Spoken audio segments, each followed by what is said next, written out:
Assalamualaikum warahmatullahi wabarakatuh. Bismillahirrahmanirrahim. Alhamdulillahirrabbilalamin. Alhamdulillahilladzi binikmatihi tatimmus sholihah. Alhamdulillahi ala kulli halin wa fi kulli halin wa fi kulli ni'matin. Allahumma sholli ala sayyidina Muhammad wa ala ali sayyidina Muhammad. Allahumma sholli ala sayyidina Muhammadin karimil abai wa ummahati wa ahli baitin nabi wa ala alihi wa sahbihi wa sallim ajma'in.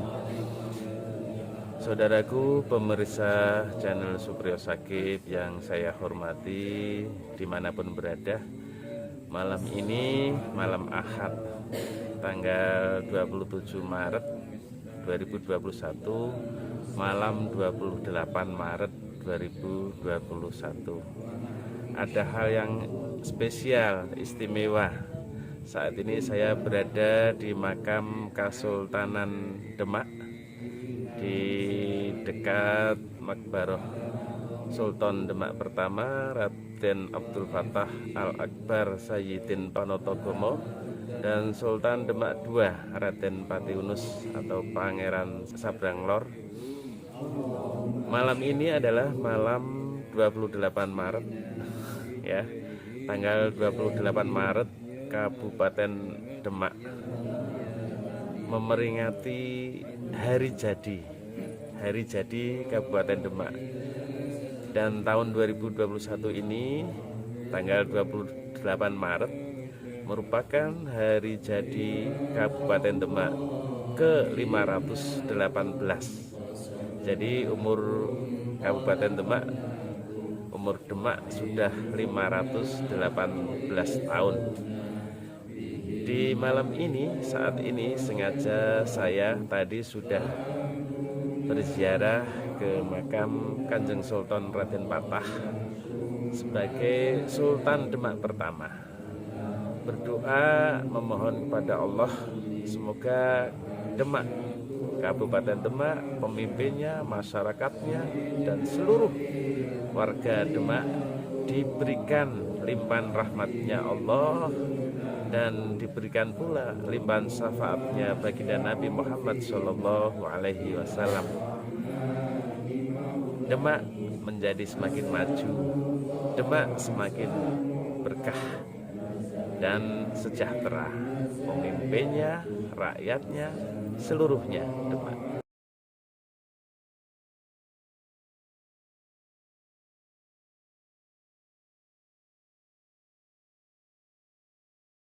Untuk saudara-saudaraku yang ingin mengetahui lebih banyak tentang sejarah Kabupaten Demak, silahkan googling ya, mencari-cari informasi di Google.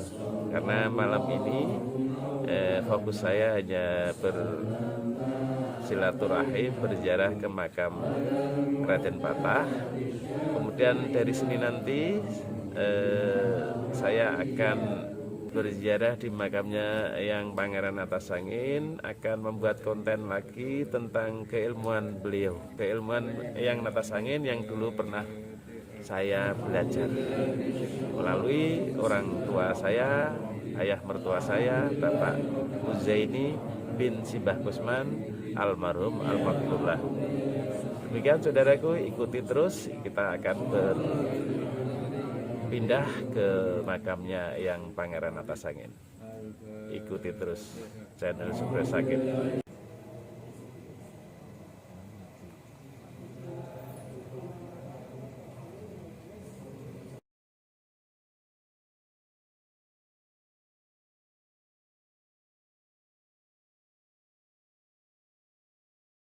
Bismillahirrahmanirrahim. Saudaraku pemirsa channel Supriyo Shakib yang saya hormati, sesuai yang saya sampaikan tadi saya sudah sowan ke yang Kanjeng Sultan Raden Patah memperingati hari jadi Demak ke-518 tanggal 28 Maret.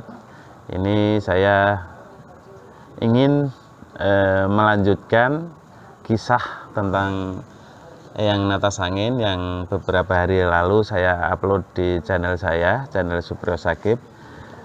Hari ini, malam ini akan saya sampaikan tentang sedikit keilmuan Eyang Natas Angin yang dulu saya pernah diajari. Saya pernah belajar pada beliau melalui ayah mertua saya, yaitu Bapak Muzaini bin Simbah Kusman almarhum al-maghfur lahu. Ayah mertua saya wafat pada tahun 2000 yang lalu.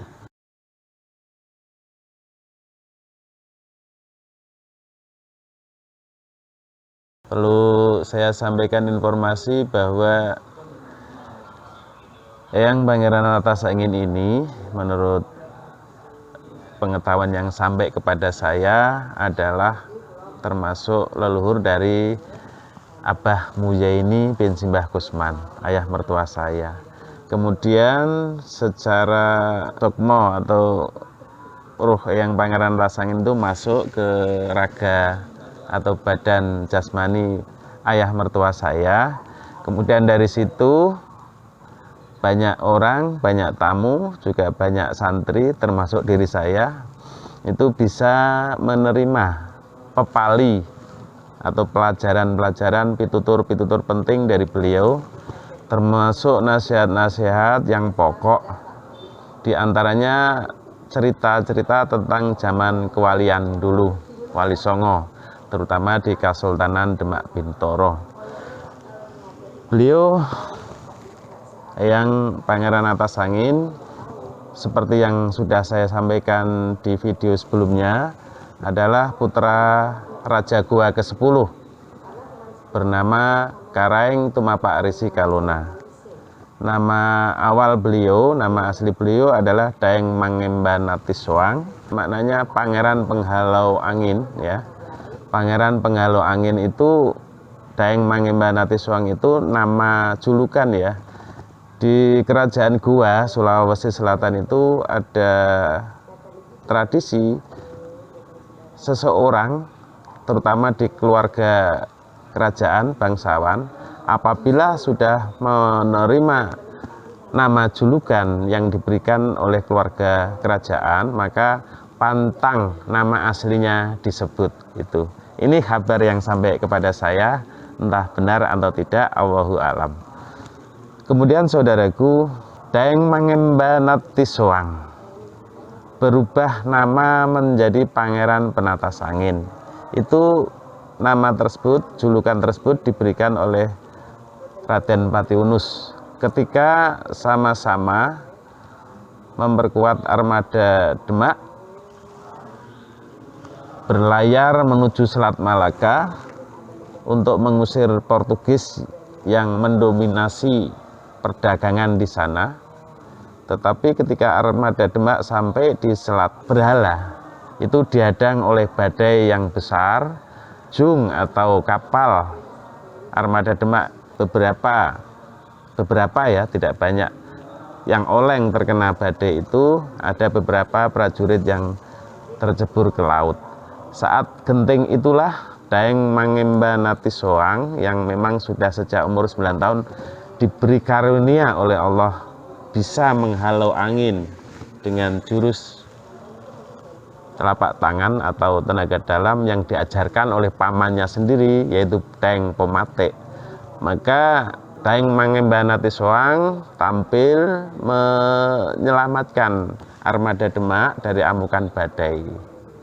Akhirnya Pangeran Patiunus memberi nama Pangeran Penatas Angin sebagai pengganti Daeng Mangemba Natiswang, sehingga Pangeran Penatas Angin ini masyhur di masyarakat, di kalangan masyarakat di Jawa ini. Banyak tempat petilasan beliau atau tempat-tempat yang pernah disinggahi beliau, diantaranya di Tegal, kemudian di Baturaden itu ada petilasan beliau juga. Itu kalau di Baturaden saya pernah ke sana, itu di tempat wisata yang naik tempat lumpur belerang itu. Dekat lumpur belerang itu ada dua gua kecil ya, berhadapan. Yang satu diberi nama petilasan Syekh Maulana Maghribi, di depannya diberi nama petilasan Pangeran Penata Sangin, itu di Baturaden. Kemudian ada juga makamnya, makam Pangeran Nata Sangin ini di Trowulan Mojokerto ada juga. Kemudian ada lagi di Pekalongan ya. Di Pekalongan saya mendapat kabar dari saudaraku yang ada di sana di Pekalongan, Mas Birin, yang istrinya orang Demak, orang Kamandang 3 itu memberi kabar kepada saya bahwa di Pekalongan pun ada makam Pangeran Nata Sangin, tapi saya belum sempat ke sana, belum melacak ke sana. Nanti insya Allah lain waktu apabila ada kesempatan diizinkan oleh Allah akan ke Pekalongan melacak tempat makamnya Eyang Pangeran Nata Sangin. Saudaraku, untuk kisah-kisah wirayat atau riwayat Eyang Pangeran Nata Sangin ini dulu sekitar tahun 1992 itu saya di hadapan banyak saksi, yaitu kerabat para santri Majelis Siwizai. Itu saya ditugasi oleh beliau Eyang Pangeran Nata Sangin ketika rawuh atau masuk dalam badan atau wadak ayah mertua saya ditugasi untuk menulis wirayat atau riwayat Eyang Pangeran Nata Sangin ini. Jadi itu memang dulu saya yang ditugasi menuliskan riwayat Eyang Pangeran Nata Sangin. Sumbernya dari mana? Ya dari cerita beliau. Ada sedikit catatan pustaka kecil. Itu sekitar 3 tahun saya menelusur riwayat Eyang Pangeran Nata Sangin itu, ketemunya cuma sedikit. Saya ketik menjadi beberapa halaman ya. Itu sampai hari ini kalau haulnya Eyang Pangeran Nata Sangin di Desa Taunan Putatsari ya, Tawangerjo dibacakan. Karena salah satu kaidah haul itu adalah membacakan riwayatnya. Oh ya, Siwiza itu adalah majelis yang diasuh oleh bapak mertua saya, Abah Muzaini bin Simbah Kusman, atas perintah beliau Eyang Pangeran Nata Sangin ini. Siwiza itu akronim Si silaturahim, Wi wiridan, Za ziarah, I iktikaf. Jadi kegiatan majelis yang diasuh oleh ayah mertua saya itu ya meliputi silaturahim, bergilir dari anggota yang satu ke anggota yang lain. Kemudian wiridan itu mengamalkan doa-doa atau wirid-wirid untuk memperbanyak mengingat Allah. Itu ijayah dari beliau yang Pangeran Nata Sangin ini. Kemudian ziarah ya. Ziarahnya ya ziarah ke makam para wali, para sesepuh leluhur, baik di Kabupaten Demak ini maupun ziarah ke makam para wali di luar Kabupaten Demak. Karena ternyata dari penelusuran dari cerita beliau itu para wali di Nusantara ini ada keterikatan, ada hubungan yang terang benderang. Kemudian yang iktikaf itu fokusnya itu para santri Majelis Siwizai iktikafnya di Masjid Agung Demak. Itu iktikaf ya, amalan-amalan sudah dipandu oleh beliau, kemudian merenung, diam di dalam masjid selama beberapa waktu. Setelah cukup ya keluar. Oh ya saudaraku, ada pengalaman yang Masya Allah ini tentang iktikaf di Masjid Agung Demak. Ini saya alami sendiri waktu pertama kali saya diperintah oleh Eyang Pangeran Nata Sangin iktikaf di Masjid Agung Demak. Pertama kali loh ya. Itu saya masuk ke Masjid Agung Demak setelah jam petuk, istilahnya jam petuk. Jam petuk itu jam 00. Jarum panjang, jarum pendek itu ketemu di titik angka 12. Itu disebut istilah kami jam petuk atau istilahnya jam 00. Kami masuk masjid, pintu sudah dibuka, kemudian sholat. Setelah membaca zikir wirid di situ, beberapa saat kemudian ini pengalaman yang saya rasakan pertama kali iktikaf di Masjid Agung Demak itu luar biasa, Masya Allah itu. Padahal di dalam masjid itu juga ada beberapa orang yang melakukan iktikaf di situ. Artinya tidak sepi, tidak sendiri. Lampunya remang-remang. Tetapi Masya Allah ini energinya luar biasa. Tengkuk merinding, ya, merinding luar biasa. Dari tengkuk ke atas, ke bawah sampai ujung kaki, merinding. Hampir nyaris saya tidak kuat menahan rasa itu. Hampir saya lari keluar. Itu pengalaman pertama kali saya iktikaf di Masjid Agung Demak. Kemudian saya pulang, lain hari saya matur sama Eyang menceritakan pengalaman itu. Ternyata komentarnya dari Yang Pangeran Natasangin bahwa di samping orang-orang yang masih hidup, ternyata banyak juga rijalullah, rijalul ghaib yang juga tiap malam itu beribadah di Masjid Agung Demak. Maka pesan saya, di dalam Masjid Agung Demak, apalagi malam hari, apalagi di saat-saat orang iktikaf, jangan sekali-sekali bergurau, karena khawatir kena tulah. Saudaraku, ini saya akan tambah cerita sedikit tentang pengalaman. Ini bukan bermaksud untuk apa-apa, bukan bermaksud riya atau bermaksud bagaimana, tapi ini murni untuk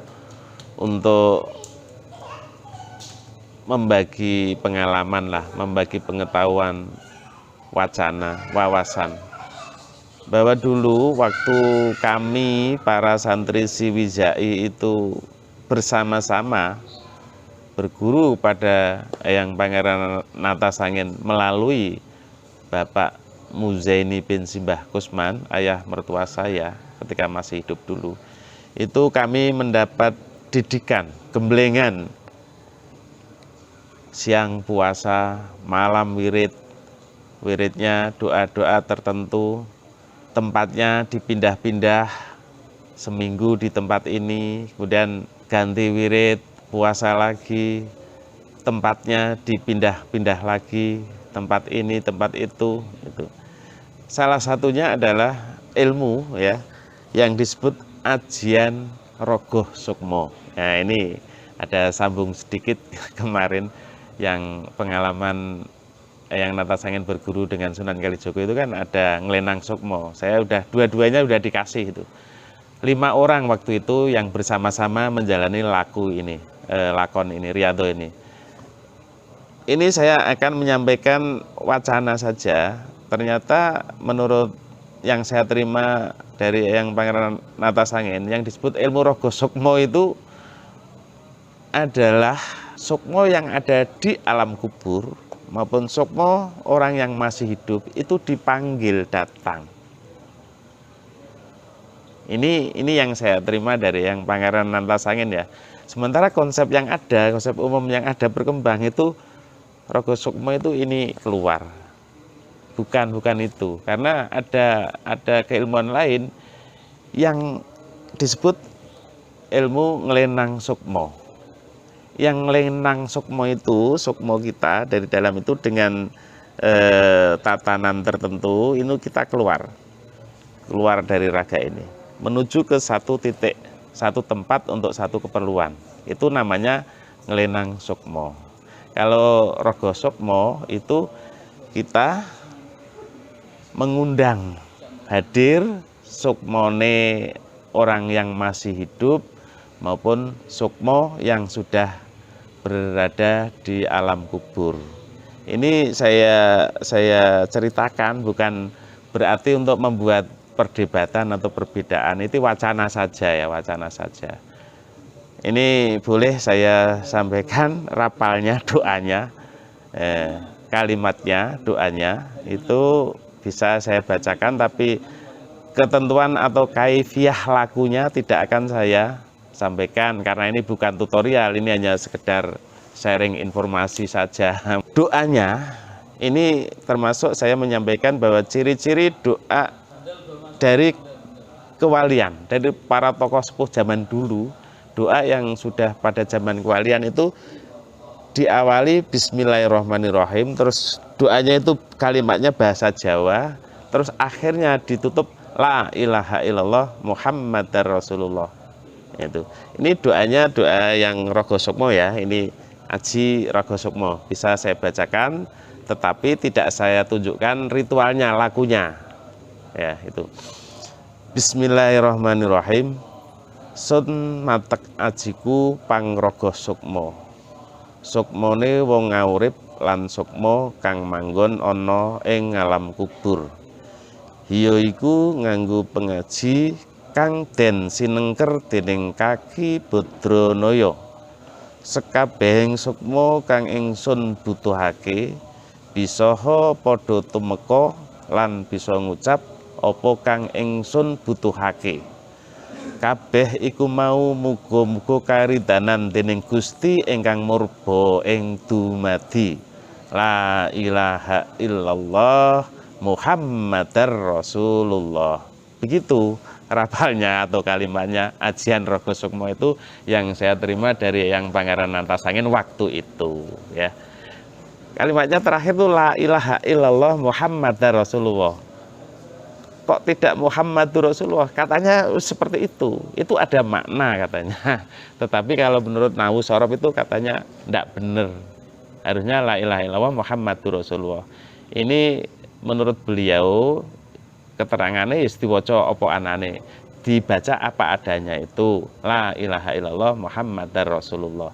Karena ini terkait dengan syahadah kita. Syahadah asyhadu alla ilaha illallah wa asyhadu anna Muhammadar Rasulullah.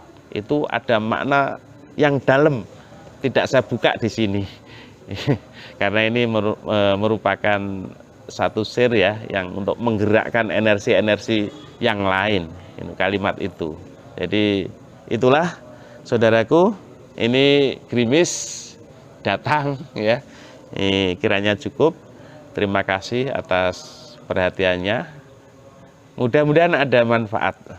Sedikit atau banyak, channel Supriyo Shakib ini selalu akan berusaha menampilkan yang bersifat tarbiyah. Tarbiyatul qalbi, pendidikan hati, pendidikan akhlak untuk generasi negeri ini. Mudah-mudahan Indonesia tetap jaya, pemimpinnya, rakyatnya, negaranya dirahmati oleh Allah dan disyafaati oleh baginda Nabi Muhammad Sallallahu Alaihi Wasallam. Saya Supriyo bin Shakib bin Ahmad. Terima kasih. Assalamualaikum warahmatullahi wabarakatuh. Oh ya saudaraku, ini pesan dari Demak ya. Dulu ada seorang sejarawan sepuh mengatakan bahwa Raden Patah itu bajak laut atau apa ya. Itu meskipun dia pakar sejarah, tapi saya berani mengatakan bahwa dia ngawur. Raden Patah itu orang terhormat, orang mulia, dan termasuk sangat besar jasanya bagi perkembangan Islam di Indonesia, di Nusantara ini. Suatu saat nanti akan saya bongkar, saya paparkan sejarah tentang Raden Patah, termasuk silsilahnya komplit. Ya, tunggu ya di channel ini.